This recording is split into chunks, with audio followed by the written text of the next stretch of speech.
What up, bitches? It's the misanthropic one, aka He Who Hungers. And I'm back up in this bitch for another rant. Howard Stern versus Donald Trump Jr. Look, I've said this before on my channel. I'm greatly influenced by Howard Stern, at least the old school Howard Stern. I would say, I went back because in the early 90s is when I started listening to him, but I went backwards, listening to older uh, shit from the 80s. So I would say Howard from the 80s till like the 2010s, I'm a big fan of. All right. He started to dip for me when Artie Lang left the show, and then my last straw with Howard Stern was during the whole Kavanaugh debacle, when Supreme Court Justice Kavanaugh was being accused of rape from fucking almost 40 years ago, and there was no evidence of it. The woman, Christine Blasey Ford, was just making an accusation. Her own people that she brought as witnesses said, yeah, that never happened. I don't know what she's talking about, this and that. Basically, it was just to throw a monkey wrench in Kavanaugh getting a seat.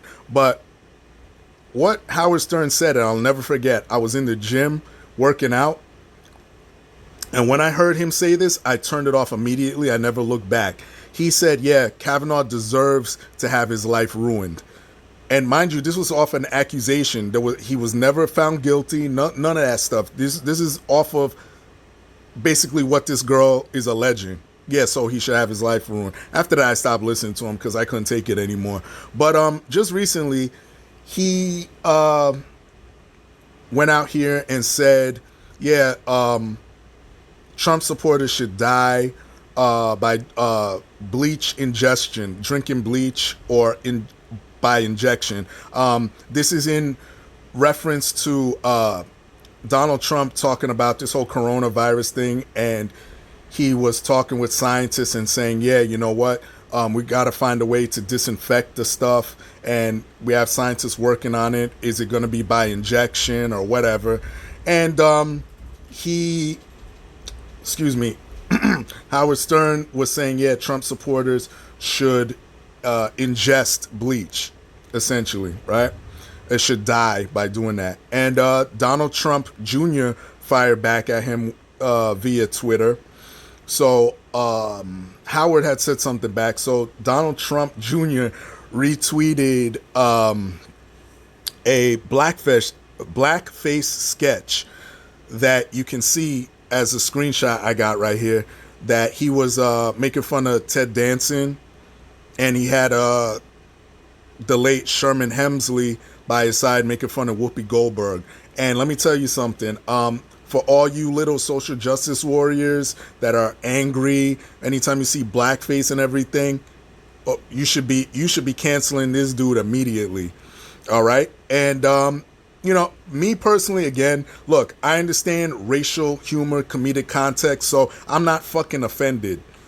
But I mean, this dude, Howard Stern, was on The View recently, not too long ago, talking about, oh, I've never used a racial slur. Really, Howard?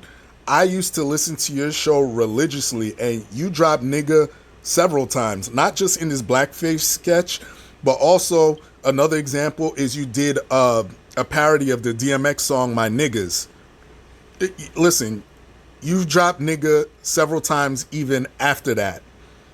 So let's not play that game, all right? And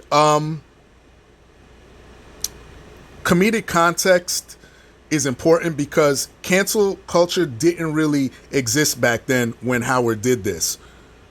People understood what it was. The people that didn't like Howard Stern, they're not going to tune into him. So, for the most part, I mean, he was fighting the FCC and all these dudes, but for the most part, most people that didn't like him weren't paying attention to him, okay? But all this is because Howard wants to follow the Hollywood or Holly weird narrative, okay? Like I mentioned, this dude was anti-PC. this whole time he was a pioneer for that. And really, in the back of his mind, all he wanted to do was fit into Hollywood. And which sucks because he became Hollywood on his own, in his own right. Like, he was always on the outskirts of Hollywood, even though he was Hollywood famous, if you know what I'm saying. But you know, he really always wanted to be Hollywood. This is why when Wendy Williams called it, yo, it hurt him. That's why he went on that scathing rant against Wendy Williams, even though, you know, they're very close. He verbally destroyed her, but then he went back and apologized for it. What she said was right on point. Yo, you're a star fucker. You went Hollywood. This is in reference to his recent book, Howard Stern Comes Again. And let me tell you something. When that book first dropped, I was looking on Amazon. I was looking at all the 1-star reviews because that's what was coming up. Dude, he was getting annihilated. But now you have people coming on and balancing it out. I mean, a lot of people feel the same sentiment, you know? And yeah, I guess people evolve and change over time, I guess. But this whole shit that he's doing is so ridiculous because you should hear the excuses that he's saying. All right. And just a sidebar, because, you know, you have a lot of these guys now that back then never liked Howard Stern, but now all of a sudden, because he's echoing what they believe, oh, now they're defenders of him. It's not racist and blah, blah, blah, blah. Let me tell you something. Wendy Williams said the same thing, essentially, that Artie Lang, who used to be on that show, criticized him of, talking about how he's now catering to PC culture. He said the same exact thing. Notice how he never went in on Artie Lang, but he goes in on Wendy Williams, a black woman. Something just for you to think about. But anyway, this dude is sitting here now. He comes out and he goes, I was being edgy and this and that, and would I do that now? No. And you know what? If he stopped there, it would have been somewhat respectable. I mean, I still wouldn't completely buy it, but okay, I could somewhat respect that. Okay, I evolved. I don't really do that sort of shit anymore. Whatever, fine. That's your prerogative. But this is the part where this dude totally fucks up. He's talking about how back in the day, well, I had everyone after me. The KKK was after me. I'm like, dude, are you serious? The KKK was after you? This dude is so quick to forget that Daniel Carver was part of his whack pack. Daniel Carver was, I forget what rank he was in the KKK. He used to bring that dude on all the time. No KKK was after you, dude. See, this is pure SJW shit. Oh, I'm the victim in this situation. Then he turns it around to talk about Donald Trump Jr., that basically, oh, why did he have to do this? And he should change. Why can't him and his father go to therapy and shit? Listen, don't get mad at them for retweeting something that you did. That's essentially like if there's a tape of me raping some bitch and someone puts it out on the internet, why am I going to be mad at that guy for, yeah, I'm going to have to own up to what that media is, all right? So let me tell you something, Howard Stern. All those people that you basically told to die at one point were the same people that put you in that position, that uplifted you and put you up there. So you know what? At this point, I don't really care about your show. I don't listen to it.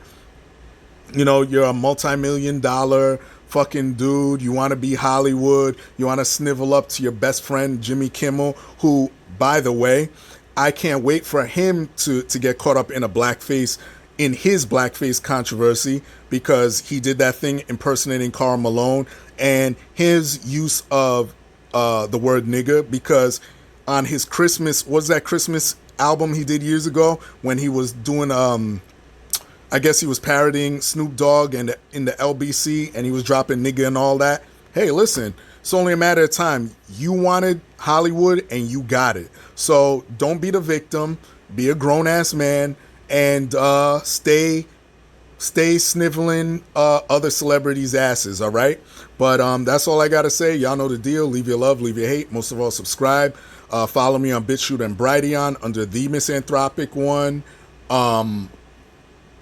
Share this on Facebook and Twitter to fight the YouTube algorithm and censorship. And don't be like this dude Howard Stern, who now is in that whole Hollywood fray. All right, that's it, and peace, bitches.